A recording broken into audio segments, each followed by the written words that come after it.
Wanita hari ini.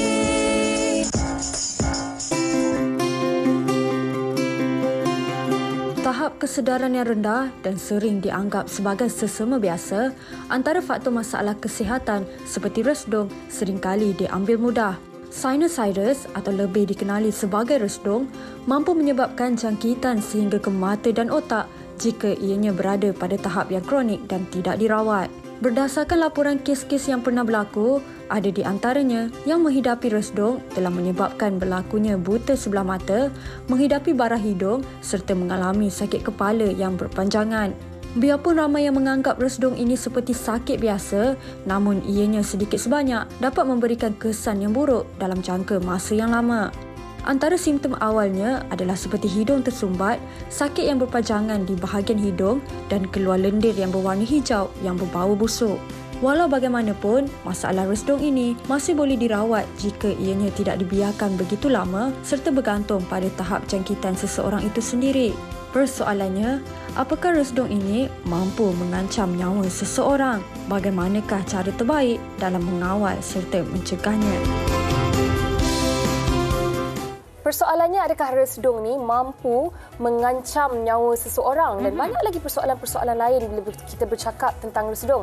Hari ini kita akan ketahui jawapannya bersama dengan tetamu kita di studio. Ya, betul. Di hujung sana kita bersama dengan Dr. Iqbal Farim Rizal Wong selaku pakar bedah telinga, hidung dan tekak ENT Hospital Pakar Avicenna. Terima kasih doktor bersama dengan kami pada hari ini. Looking sharp, doktor. Ya. Alhamdulillah. Dan di sebelahnya kita bersama dengan Puan Surya Ismail yang sudi berkongsi kisah beliau sebagai seorang pesakit resdung. Sihat sekarang, Puan?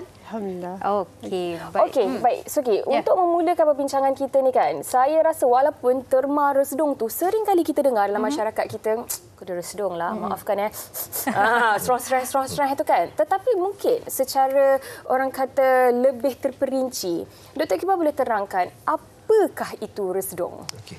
Assalamualaikum warahmatullahi. Terima kasih menjemput saya pada hari ini. Macam Yana cakap tadi, terma resdung ni orang guna dengan sangat loose. Kadang-kadang saya rasa segala apa yang ada kaitan dengan hidung pun dia kata resdung juga. So bila patient datang kat saya, dia kata, doktor saya ada resdung. First kali saya akan tanya dia, maksudnya apa resdung tu? So adakah hidung sumbat, hidung gatal, bersin-bersin, sesama, sakit kepala dan sebagainya lah. So in general, bila kita deal dengan masalah resdung ni, saya boleh bahagikan kepada dua lah. Satu kita panggil rhinitis ataupun radang hidung. Satu lagi sinusitis. Ini radang rongga sinus lah. Rhinitis ni kita boleh bagi kepada dua. Satu ialah kita panggil allergic rhinitis, maksudnya radang hidung yang disebabkan oleh alahan atau alergi, ataupun non-allergic rhinitis, kita panggil radang hidung yang disebabkan faktor-faktor yang bukan alahan. Okey. So sinusitis ni lain sikit. Dua ni berkait tapi dia lain sikit. Sinus ni yang orang cakap saya ada sinus. Semua orang ada sinus. Sinus ni sebenarnya rongga-rongga kosong di tengkorak kita. Ada dekat pipi, celah mata, ada dekat dahi, ada satu kat tengah kepala. Semua orang ada benda ni. Sinusitis adalah jangkitan rongga-rongga ni. Maksudnya bila rongga ni dah ada start lendir, ada start nanah berkumpul kat dalam tu, itu infection kita panggil sinusitis. So rhinitis dengan sinusitis ni dia berbeza tapi berkait. So yang ni as pakai ENT kita kena bezakan semua ni sebab dia punya treatment dia similar tapi berbeza juga at the same time. Baik. Biasa kita dengar sinusitis kan. Rhinitis tu kita jarang dengar. Tapi dua-dua ni berkaitan dengan resdung? Cakaplah term resdung ni basically encompass semua benda lah. So as a doctor kita kena bezakan dua ni lah. Antara dua ni lah. Tapi yelah macam doktor cakap biasa cakap saya ada sinus, bersin sikit saya ada sinus. Baik, mungkin Puan boleh kongsikan apa yang sebenarnya situasi ataupun keadaan yang Puan alami sehingga terpaksa berjumpa dengan doktor. Saya rasa simptom saya tak setipikal orang lain yang selalu bersin-bersin tu. Sebenarnya saya jumpa Dr. Iqbal ni sebab saya setelah berjumpa dengan Dr. Gigi sebanyak 3 kali sebab saya sakit gusi. Saya ingatkan saya ada masalah gusi ke gigi berlubang ke. Tapi doktor yang ketiga kata gigi tak ada problem. So dia suggest saya jumpa ENT sebab gusi kita dengan sinus belah depan ni dekat kan. So kalau infection kat situ boleh sakit kat situ juga. So tu saya jumpa Dr. Iqbal lah. And then dia buat investigate further lah, masuk kamera, buat CT scan, masa tu baru tahu rupanya dah penuh dah sinus tu. Tu that's why sakit berdenyut-denyut lah. Baik. Jadi untuk Puan Suria sebenarnya simptom ataupun sakit yang dialami tu adalah rasa macam sakit gigi. Rasa macam sakit gigi berlubang ke? Ya, lebih kurang macam tu. Berdenyut-denyut macam tu. Dan mungkin Dr. Iqbal boleh terangkan dengan lebih lanjut lagi. Sebenarnya secara generalnya simptom orang yang ada resdung ni sebenarnya apa? Okey, itu again kita bahagikan kepada rhinitis dengan sinusitis. Rhinitis ni radang hidung ni simptom dia lebih kepada gatal-gatal, bersin, sesama terutamanya pada waktu pagi lah tipikal. Kadang-kadang mata berair, gatal-gatal semua macam tu. Sinusitis ni lebih kepada sakit-sakit di rongga-rongga sinus macam Puan Suria. Okey, sakit kepala. Hingus dia lebih hijau atau kuning. Kalau yang rhinitis ni dia punya hingus dia clear, berair. Bila dah hijau atau kuning tu maksudnya dah ada infection. Then we think about sinusitis lah. Baik. Dan antara dua ini yang mana lebih kronik, doktor? Term kronik ni sebenarnya masyarakat kaitkan terma kronik ni sebagai benda dah teruk. Bukan. Kronik ni sebenarnya benda dah lama. Kita ada acute, kita ada kronik. Acute ni benda yang baru. Selalunya simptom yang acute ni lagi teruk daripada kronik. Kronik ni maksudnya dia dah build up dah lama dah. Acute ni senang sikit kita nak rawat. Kronik ni susah sikit sebab dia dah lama sangat. So dua-dua rhinitis dengan sinusitis boleh kronik. Dua-dua pun boleh kronik. Dua-dua pun boleh berada dalam jangka masa yang lama lah. Dan macam mana sebenarnya untuk kita kan nak tahu yang kita ni rhinitis ke sinusitis ke, boleh ke self-diagnosis sendiri ke, ataupun kalau dah kita macam dapat simptom-simptom kan, contohnya macam bersin non-stop ataupun hidung bergair-gair bila pagi, mata bergair-gair, strong-stress tiap hari. Adakah ini sebenarnya simptom-simptom yang perlu kita ambil kira sebelum bertemu dengan doktor? Betul. Sebenarnya kalau bolehlah, kalau ada peluang ataupun ada kemampuan, jumpa pakar ENT terus. Bukan kita nak kata doktor klinik ni tak pandai, tak, bukan.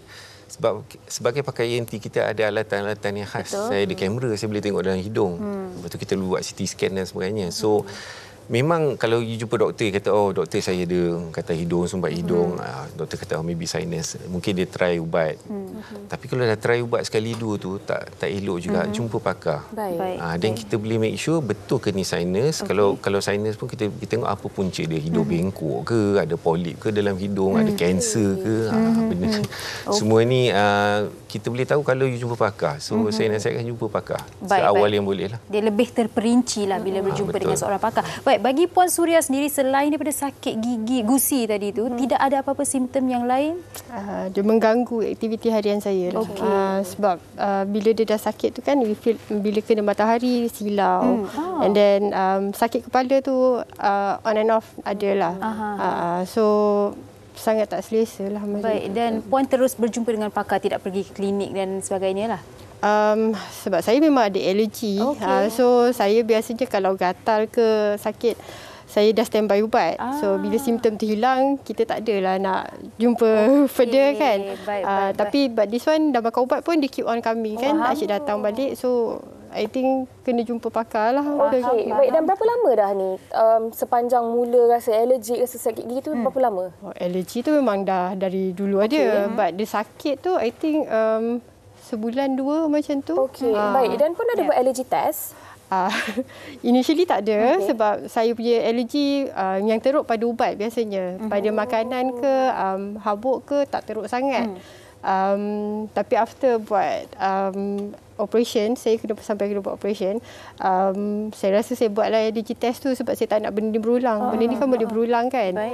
So bila buat allergy test, apparently saya allergi pada daging lembu dan produk lembu. Susu, cheese macam tu. So now saya elaklah benda macam tu. Okey, dan ini membawa kepada soalan untuk saya tanya kepada Dr. Iqbal. Siapa dan situasi bagaimana, keadaan bagaimana yang membuatkan seseorang itu perlu mendapatkan rawatan di mana seperti Puan Suria kena buat surgery, doktor? Okey. Firstly, jumpa pakai ENT dulu. That's the first thing. Banyak, in fact, dalam social media pun banyak orang contact saya. Doktor, saya ada restu berapa nak buat operation. Dia terus dah decide dia nak buat operation. So saya cakap ni. Dia yang tentukan. Dia terus kos dia berapa. Saya cakap nanti dulu jumpa pakai ENT, check dulu tengok apa problem dia sebenarnya. Okey. Katakanlah ada jangkitan sinus lah, sinusitis, dia tak semesti kena buat operation terus. Saya akan investigate dulu, saya akan buat CT scan dulu. Kita nak tengok sinus tu berapa teruk. Kadang-kadang sikit je kita boleh guna ubat.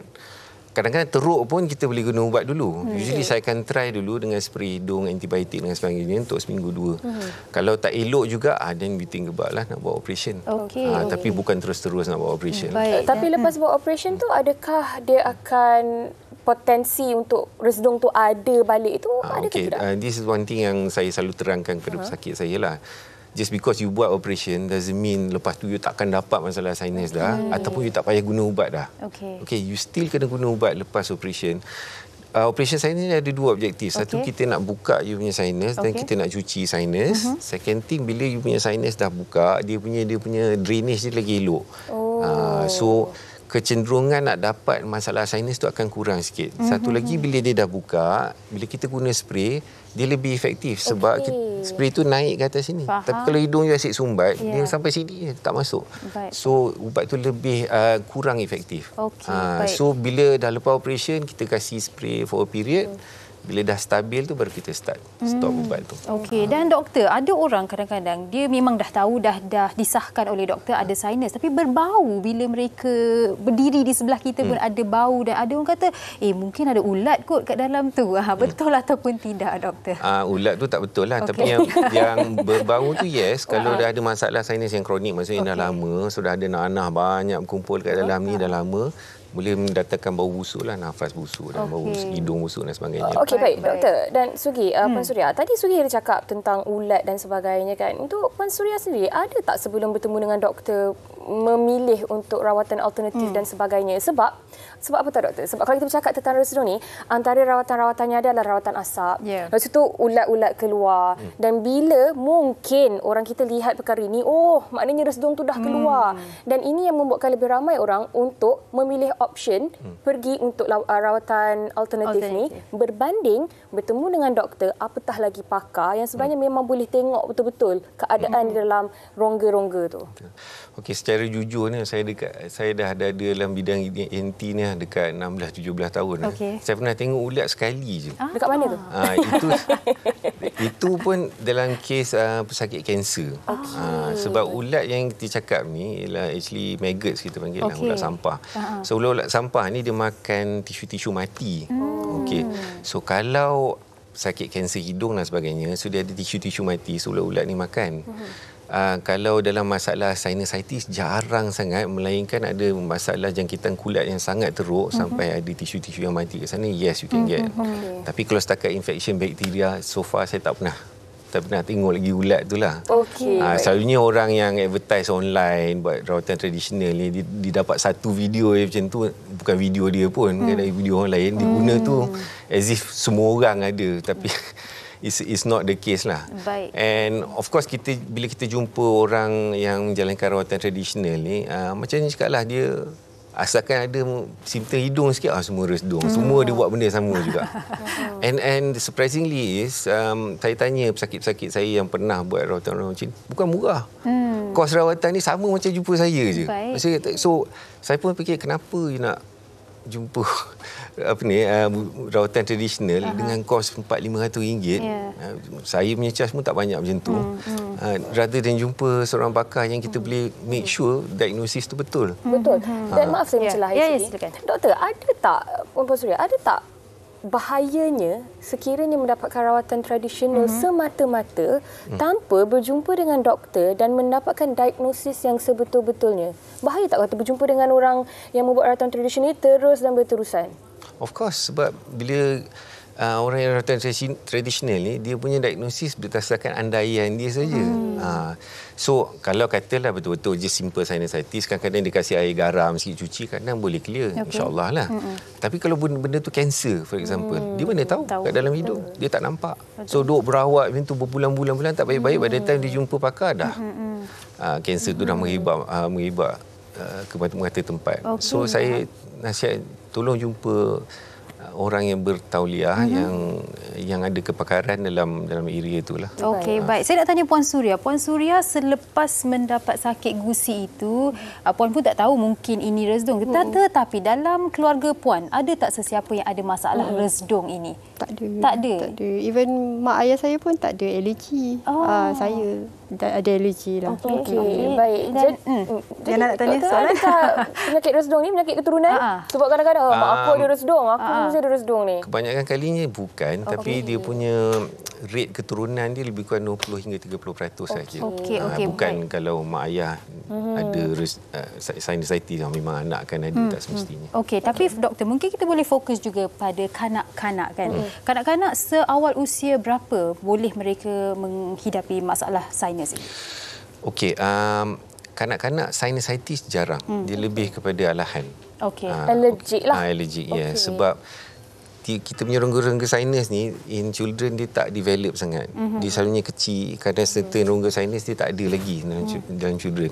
So bila dia dah besar, bila dah teenage, baru dia punya rongga sinus dia develop dengan betul, dan dia boleh dapat sinusitis.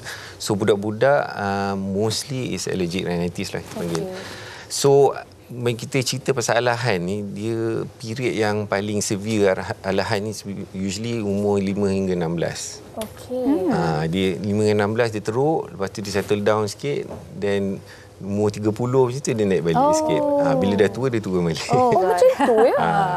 Baik, dia tak tentulah ya. Dan Puan Suria tadi pun ada cakapkan tentang bagaimana sebenarnya resdung ni mengganggu kegiatan harian Puan Suria kan. Mungkin dari segi nak bekerja, nak berinteraksi dengan orang, diri sendiri pun rasa tak selesa. Dan sekarang ni lepas dah buat operation, lepas dah diagnosis apa masalah yang dihadapi dan sebagainya, bagaimana kualiti kehidupan sekarang? Alhamdulillah, senanglah sebab saya keluar masuk rumah, ambil anak sekolah apa semua kan.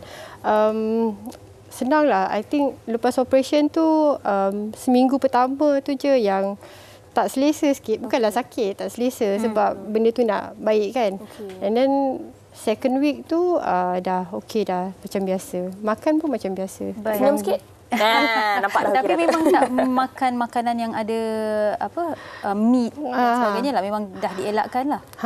Dah elak lah. Susu tu semua tak ambil lah. I notice saya pun baru start sebab I'm a coffee drinker kan. So susu tu selalu ada. So now I change to macam oat milk macam tu. Beza banyak lah. Kalau tidak bersin tu still ada lah. Baik. Nak touch on pasal strategi nak merawat allergic rhinitis ataupun alergi ni kan. First thing kita kena buat is, penting tu kena buat allergy test tu. Allergy test tu memanglah ada cost sikit, tapi dia penting sebab bila kita tahu kita ada alahan, ini simptom kata-kata bersin semua, kita kena kenal pasti apa punca alahan tu. Kucing ke, anjing ke, hama is very common. Susu ke, daging, whatever lah. So kita kena buat allergy test, nak tahu benda ni. So bila kita dah tahu benda ni, kita elakkan benda ni. Of course awal-awal tu mesti kena guna ubat lah, ubat spray semua nak kontrol simptom tu. Tapi jangka masa panjang kena kontrol alahan tu, sebab kita tak nak guna spray tu sepanjang hayat. Ya, betul. So of course most patient yang saya rawat, kita guna spray tu memang dia akan okey. Tapi kita stop spray tu, dia start balik. So kita kena elakkan alahan. So kena buat test alergi tu. Baik doktor. Dan bercakap tentang alergi test juga kan, pemakanan mainkan peranan penting juga tak? Sebab kadang-kadang kita dengar kan orang cakap jangan makan belacan, jangan makan seafood, jangan makan benda yang gatal-gatal katanya, sebab dia akan menerukkan lagi. Macam poin saya cakap tadi. Kita nak tahu kita alah kepada prawns ke apa. Janganlah sampai kita tak alah kepada seafood, tapi kita elakkan juga seafood. Rugilah. That's why kita kena buat allergy test tu, find out kita allergi atau tidak. Saya makan je telur udang lepas operation tu. Alhamdulillah tak ada apa-apa lah. Tapi tadi Puan Suria kata bangun pagi tu masih adalah bersin-bersin tu. Sebab saya allergi pada habuk juga. Dia macam teruk. Macam saya tahu individu ni yang kalau dia bersin dia tak berhenti. Hacum pagi. Adakah merujuk kepada orang yang sama ni? Bukan saya. Tapi saya pun adalah kadang-kadang bersin tu sampai 7 kali, mungkin sebab habuk-habuk dan sebagainya. Tapi ni memang teruk, dia kuat, lepas tu tak berhenti-henti pagi terutamanya. Lepas operation tu banyak kurang. Dah tak jadi rutin lah. Kalau tidak pagi-pagi memang yang pagi tu usually sebab hama lah. Hama ni kita panggil dust mites. So dia parasite yang ada kat habuk-habuk, dekat cadar-cadar. Dia makan kulit-kulit mati. So dia punya protein-protein kat badan dia dengan juga najis dia pagi-pagi tu yang disperse kat udara. Sebab tu bila kita bangun, kita inhale benda tu, tapi pada time tengah hari kita dah settle down sikit. Dengar doktor cakap macam tu seram pula ya. Okey, baik doktor. Kita ada soalan yang saya nak tujukan kepada doktor daripada Hamidah Ali. Hamidah bertanya, adakah masalah telinga berdesing berkait dengan masalah resdung? Yes, kita punya telinga, hidung dan tekak ni macam ENT ni dia berkait. So belakang hidung kita tu ada satu tube yang lead kepada telinga. Silakan doktor. So bila kita ada masalah sinus ataupun resdung yang teruk, tube kat belakang telinga tu bengkak. Bila tube belakang hidung tu bengkak, so telinga akan rasa sumbat. Macam kalau kita sesema memang telinga kita berdengung sikit. Because of that. And the same reason why kita turun kapal terbang, telinga kita sumbat juga sebab tube kat belakang hidung tu tersumbat. So memang ada kaitannya. Baik, Doktor Puan Suria, sebenarnya kita dah sampai ke penghujung perbincangan kita. Jadi mungkin seringkasnya Puan Suria sebagai seorang yang pernah menghadapi penyakit resdung ini dan mungkin masih lagi ada sedikit sisa-sisa yang tertinggal. Mungkin ada sesuatu yang nak sampaikan kepada penonton untuk mengatasi masalah ni? Jangan takut jumpa doktor ENT. Okey. Tak sakit pun insyaAllah. Pesanan yang paling baik. Dan doktor sendiri? To extend that lah. Please, apa-apa sakit pun lah. Tak semesti ENT. Jumpa pakar kalau boleh. Get to the bottom of the problem secepat mungkin, dapatkan rawatan yang sewajarnya. Paling penting jangan self-diagnosis ataupun jangan bertemu pandai-pandai. dengan doktor Google. Awak gitu?